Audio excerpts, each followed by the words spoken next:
Bien, momento ahora de hablar de la decana de la Facultad de Veterinaria o del caso que involucra a la Facultad de Veterinaria.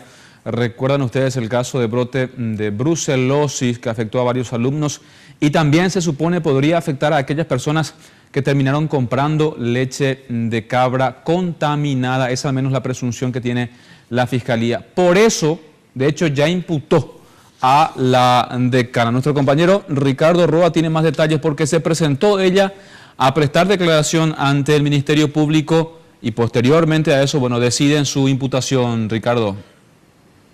Muy buenas tardes, Jorge, y es así, efectivamente, hoy el Ministerio Público mostró los documentos originales donde se puede corroborar de que la leche de cabra contaminada se seguía vendiendo cuando ya se tenía conocimiento.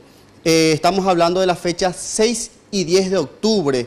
En esa fecha la decana ya había recibido la información de que había animales con brucelosis dentro de la granja que sirve de práctica para los estudiantes. Según el fiscal, la conducta de la decana Azucena Cabrera de Gómez se puede catalogar dentro del Código Penal 208 como distribución o venta, comercialización de alimentos nocivos para la salud humana. Escuchemos parte de lo que decía el fiscal Julio Ortiz cuando terminaba de declarar la decana. Le pregunté también si es que ella ordenó que no se produzca más la venta de leche de cabra desde el 6 de octubre en adelante, que es la fecha en que ella supo, y ella dijo que le dio esa instrucción a Espínola para que él a su vez le diga al doctor Celso Rolón, que es su jefe inmediato del doctor Espínola. Entonces no hay ningún documento escrito que demuestre esa orden.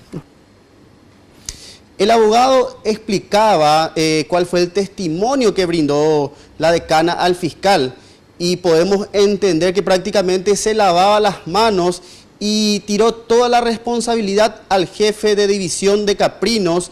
Él es el docente, el doctor Carlos Espínola. Supuestamente él en forma verbal recibió la orden de la decana de tomar todas las medidas necesarias para evitar justamente que esta enfermedad se siga propagando. Pero el abogado tampoco supo explicar por qué la decana, si tenía la información ya el 6 de octubre, no hizo oficial sino después de 10 días. Escuchemos parte de lo que decía el abogado Elber Caballero.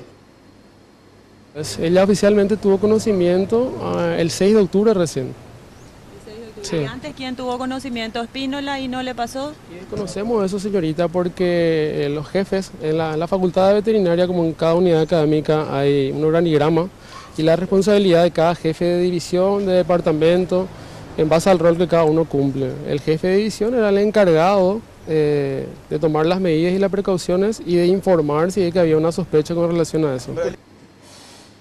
Bueno, el fiscal Julio Ortiz solicitó para la decana medidas sustitutivas a la prisión y también la prohibición de salida del país. Por mi parte es todo, Jorge, volvimos contigo.